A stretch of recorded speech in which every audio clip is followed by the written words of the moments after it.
Welcome to the Slop Temple. We pray this video helps. You start by preparing the system and getting into Asrock UEFI. First, make sure you know your exact Asrock model and BIOS revision because menus vary.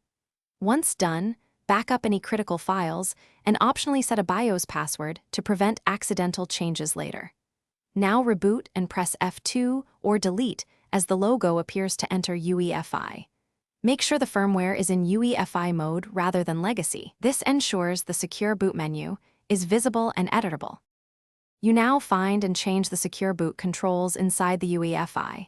Navigate to Advanced, then Boot or Security depending on your board.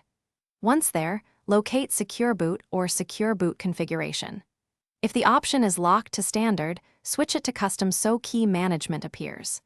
Then clear or delete the platform key, PK, and any installed keys as prompted. You must confirm each action. Be deliberate. Removing keys is what actually disables Secure Boot and allows unsigned or custom-signed OS loaders to run. You finish by disabling Secure Boot and saving the firmware settings. After the keys are cleared, change the Secure Boot toggle to Disabled. Double-check that boot mode stays in UEFI if your OS requires it. Press F10 to save and exit, confirm the restart, and immediately test booting the OS or installer you intended to run. If something goes wrong, restore the keys or re-enable Secure Boot from the same menu. That single troubleshooting step fixes most boot failures caused by removing keys. Thanks for watching. Consider subscribing if we helped you.